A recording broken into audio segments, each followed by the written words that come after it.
আজকে হলো শ্রাবণ মাসের দ্বিতীয় সোমবার। আর আমি প্রত্যেক বছর শ্রাবণ মাসের যে কটা সোমবার পরে প্রত্যেক সোমবার আমি উপোস করে ভোলা বাবার মাথায় জল ঢালি। এই বছরও প্রত্যেক বছরের ন্যায় আমি উপোস করে ভোলা বাবার মাথায় জল ঢালতে গেছিলাম। আমার কাছে কিন্তু এই শ্রাবণ মাসের গুরুত্ব অনেকটা বেশি। এই শ্রাবণ মাসে কিন্তু ভোলা বাবার জন্ম মাস, আর এই শ্রাবণ মাসে আরও অনেক মাহাত্ম্য আছে। আমার জীবনের সবচেয়ে সুন্দর আর গুরুত্বপূর্ণ মুহূর্তটাও কিন্তু এই শ্রাবণ মাস জুড়েই শুরু হয়েছিল। কথায় আছে না, ভোলা বাবার কাছে কেউ কিছু চাইলে ভোলা বাবা কখনোই তাকে খালি হাতে ফেরায় না। আর এটা কিন্তু শুধু একটা কথাই নয়, এটা একদমই বাস্তব। আগের বছর ভোলা বাবার আশীর্বাদে ঠিক এই শ্রাবণ মাসে কিন্তু আমি জানতে পেরেছিলাম যে আমাদের মাম্মাম আমাদের জীবনে আসতে চলেছে।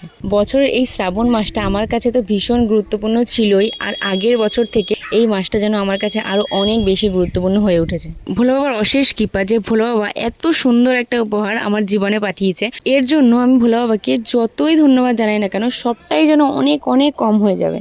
ভোলা বাবার মন্দিরে যখন পুজো দিতে যাই তখন মনে হয় যেন ঘন্টার পর ঘন্টা সেখানেই বসে থাকি। মনটা যেন একটা আলাদাই শান্তি লাগে। আর এই সোমবার শ্রাবণ মাসে উপোস করে মনটা যে কতটা ভালো লাগে সেটা তোমাদেরকে বলে বোঝাতে পারবো না। হয়তো যারা যারা এটা করে তারাই জানে যে এটা করলে পরে কতটা মনে শান্তি হয়। প্রথম সোমবারও আমি জল ঢালতে গেছিলাম, কিন্তু তখন এতটাই বৃষ্টি হচ্ছিল, ফোনও নিইনি, কোনো ফটোও তুলিনি, ভিডিও করিনি। আর আসার সময় তো পুরো ভিজে ভিজেই বাড়িতে এসেছিলাম।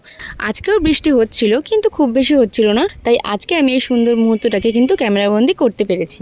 আমার এই ভিডিওগুলো কিন্তু সারা জীবনের জন্য আমার স্মৃতির পাতায় জুড়ে গেল। আমার মাম্মাম বড় হয়েও এগুলো দেখতে পারবে। বলতে পারো আমি মাম্মামকে সব কিছু দেখানোর জন্য এগুলোকে সুন্দর করে ক্যামেরাবন্দি করে রেখে দিচ্ছি। সবাইকে তুমি অনেক অনেক ভালো রেখো ঠাকুর, সবার মনের আশা তুমি পূরণ করো। ওম নমঃ শিবায়।